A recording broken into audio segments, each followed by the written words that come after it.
I'm focused, I'm jacked up. Oh man, this is intense, this is so much fun. Oh, can't you tell? I'm excited. I'm bursting with adrenaline. Yeah.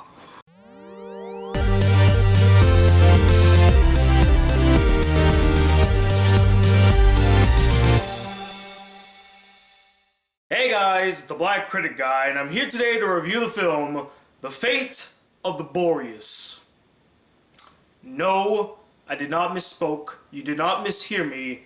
That is what I'm going to refer to this film as. Now, The Fate of the Boreas has a very simple premise to it. Dominic Toretto is forced to work for some hacker chick who then makes him betray his own team, all for a reason that just doesn't make a lick of sense and comes out of nowhere. There is no build-up to it whatsoever in this film or in any of the previous films. But you know what? To be honest, it's not even that surprising, especially considering the history of this franchise and how they would just shoehorn in characters and bring characters back to life out of nowhere. And basically now his team has to stop him and this hacker chick and her devious plans.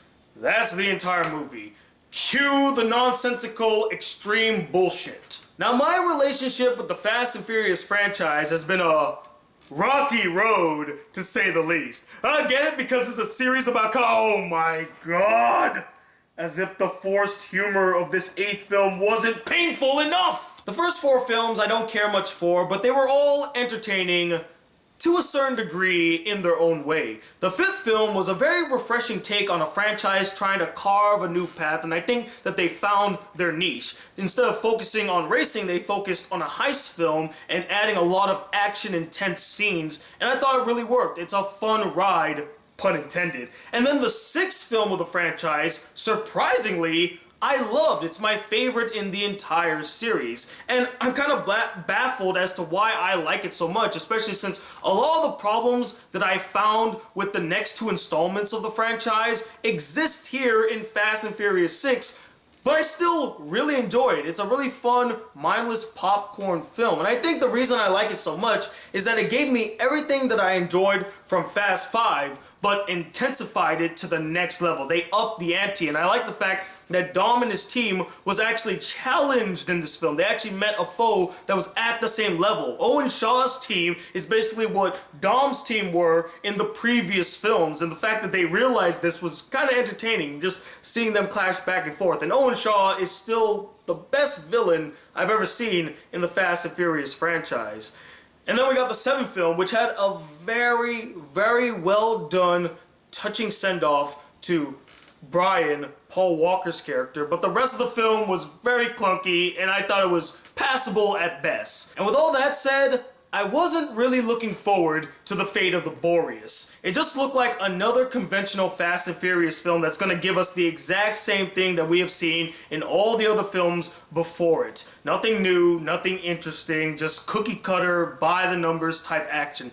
The only added twist that they threw into the film is now Dom betrayed his team and is working with the bad guys. And when I saw that, I said, that's interesting, but it also makes no sense. The guy that always talks about, you never turn your back on family, family this, family that, family, family, family, all of a sudden betrays his family? Yeah, no, I don't buy that. I don't buy that premise. And of course, we all know that he didn't really betray them. He was forced to betray them. I mean, come on, it's obvious from the get-go. It's obvious from the get-go. But I forced myself to go see the film. I kept an open mind, you know, kind of knowing what... I already knew what to expect going into the film, so I wasn't going to be disappointed either way. So I went into the film, and what did I think about it? Well, I mean, you probably already know what I think about it, considering that I called it The Fate of the Boreas, but hey, let's get into the review, shall we? Now, before I begin to bash on this film, let's address some of its good elements.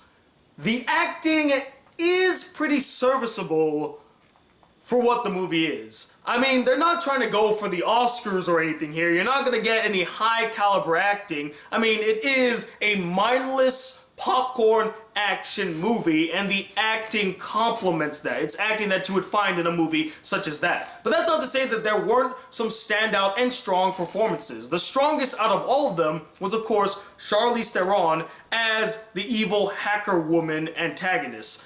I liked her character a lot. She was cool, methodical, convincing, and a force to be reckoned with for the first 2/3 of the film.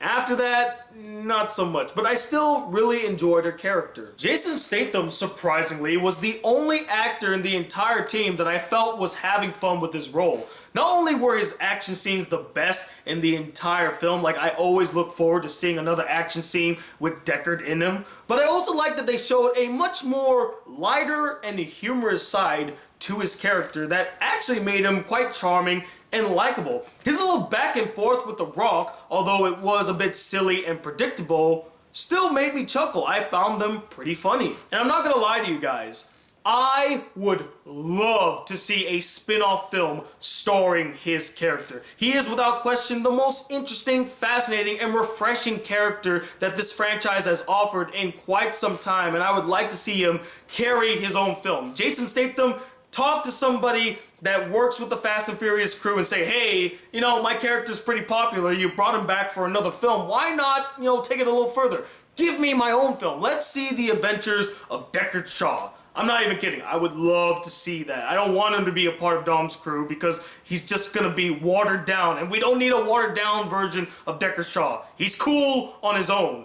Greenlight a spin-off film with that guy. The jailhouse brawl was the best action scene in the entire film, which honestly isn't saying much as a majority of the action scenes are very lackluster, but hey, it's better than no good action scenes. This action scene was fast-paced, it got pretty intense, and just seeing Jason Statham just jump in the air and kick people, fall to the ground, punch them, I mean, it was exhilarating. Again, I love Jason Statham in this film, and I like his character. Just adding more to the reason why you need to greenlight a spin-off with his character. Like, chop chop, guys. Chop chop. Bury this franchise and start a new one with Deckard Shaw. And okay, let's see. What other good elements does this film offer?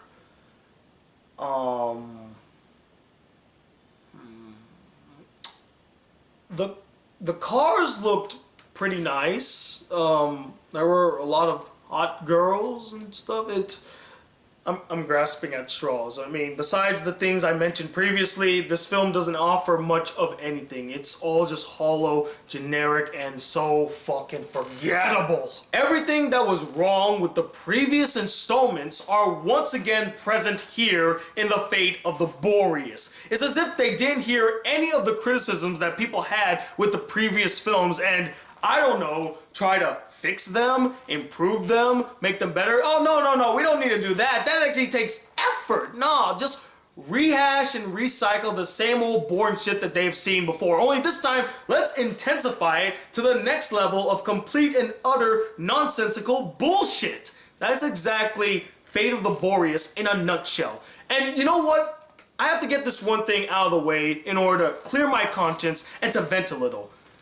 This franchise has some of the biggest, most insulting continuity issues I have ever seen in a mainstream series. And I cannot believe that it's been able to get away with it for so long. It took this film to make me realize, yeah, I kind of have a problem with the continuity in this film. Especially when they do this big reveal as to the main antagonist connections to the other films. I'm like, you just shoehorned that shit in.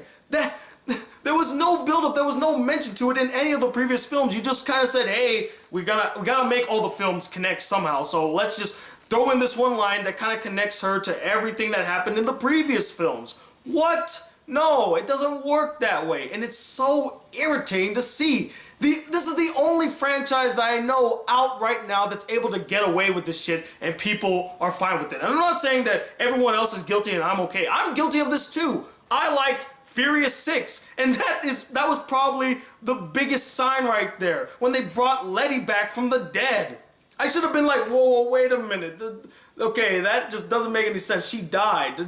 Why are we bringing her back? That should have been a red flag immediately, but nope. I just consumed that shit and let it happen, and now here we are with The Fate of the Boreas. For a film with so much happening on screen, it's very surprising how very little happens in the story. You could almost say that it's non-existent. And yes, I'm very well aware that the film has a story. What I'm getting at is the story lacks tension, thrills, excitement, emotion, investment, weight, cohesiveness, you know, the basic ingredients needed to make a riveting and compelling narrative is just far too predictable and contrived. You know all the beats before they even happen, breaking any sort of investment or immersion. Not to mention the numerous story elements that are just shoehorned in and come out of left field, making you say, what the fuck? What? How did that, where did that come from? The biggest offender of this is the reason why Dom betrayed his team. When I saw that, I went, wait, that's the reason? What, are you serious? Where did that come from? There was no hint to this in any of the previous films. You just threw that in because you wanted to give some type of emotional reason for Dom to betray his team, and I'm sorry, that's just lazy, and I'm not accepting that bullshit. The characters are hollow and bland.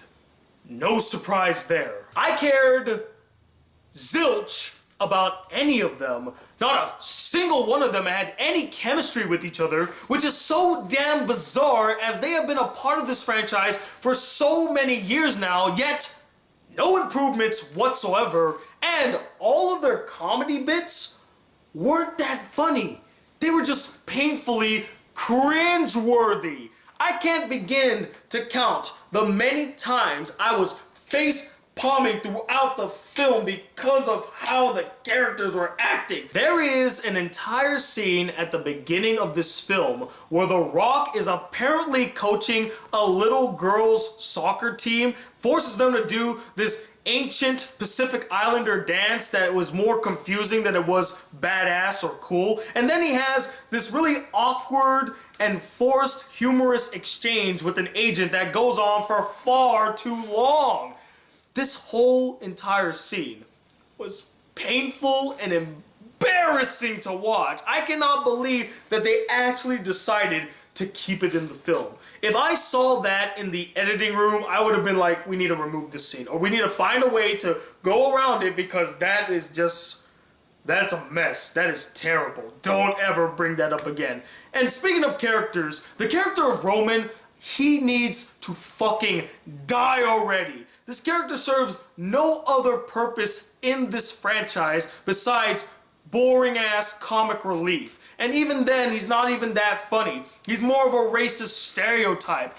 Can you name one thing that freaking Roman serves to this group that nobody else can bring to the table?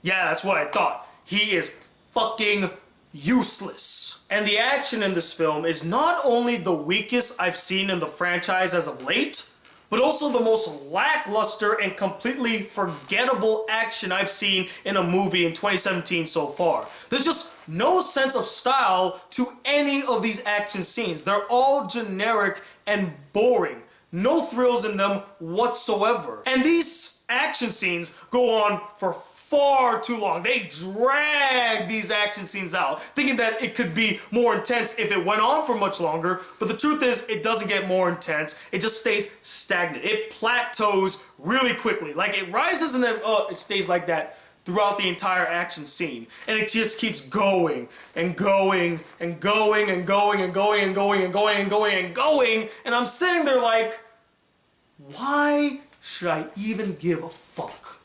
Why should I care about the action in this film? I mean, it's not like the characters are going to be in any sort of peril. It's not like there's any sort of tension or weight to these action scenes, because you already know that none of the characters are going to die. None of them are going to be hurt. They're going to get out of this situation perfectly fine, even though a majority of them should die after being in some of these scenes. Like the opening scene. The opening scene of this film has a character that's literally driving a car that's on fire. It's consuming him, and he gets out of it unscathed. Not a single burn or scratch on him. And he even rolls out of the car going at almost 200 miles per hour. Just does a quick tuffle and then that's it. And I'm not really surprised that they did this. This is basically commonplace with this franchise. But at that point, it kind of just cemented what type of action we're going to be getting in this film. Unrealistic, with no sort of weight to them, so really just don't bother with it, just don't even pay attention. And finally, the editing lacks fluidity. It would constantly jump from scene to scene, or even shot to shot, so sloppily, and completely fuck up the pacing of the film. And there are so many things that could have been condensed, like many of the action scenes, or completely taken out to make the flow of the narrative move a little faster and more smoothly, like all of the forced comedy bits, especially the one at the beginning with The Rock. So overall, guys, if you have seen any of the previous installments to the Fast and Furious franchise, you've already seen this film. You know exactly what's going to happen, and you know exactly what to expect from the fate of the Boreas. It's stupid, loud, pandering, annoying, not funny, tensionless, and worst of all, boring!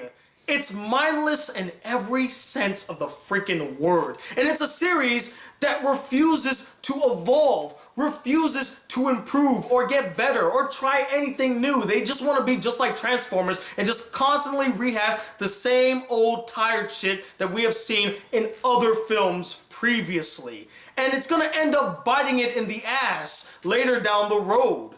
Because this film is just an unnecessary waste of time, and I don't think you guys should go see it. Unless you want to see a mindless action film or you're a die-hard Fast and Furious fan, I wouldn't recommend this film to anybody. But as always, guys, I'm not the end-all be-all opinion when it comes to the fate of the Boreas. I'm sure there are plenty of you out there that actually enjoyed this film, so I would like to know what you guys thought. Did you love this film? Is it your favorite in the franchise so far? Or did you find it really generic and boring, and you feel like this franchise has kind of ran its course, and you think that it should just be buried now? And let me know, what is your least favorite installment of the Fast and Furious franchise? Comment below, let me know, and stay tuned. I will probably have another anime review coming out tomorrow if I can get Golden Boy done tonight, and hopefully a bunch more reviews too. I hope to see Gifted. I can't wait to see that and do a review on that as well. And as always, guys, if you'd like to support the Black Critic Guy just a smidge more, why not donate to my Patreon account? There's a link in the description. And if you'd like to send me any fan letters, send it to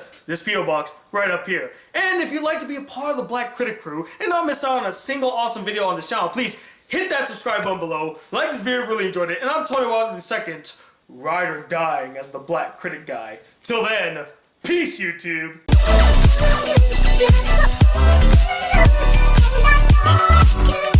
Come on.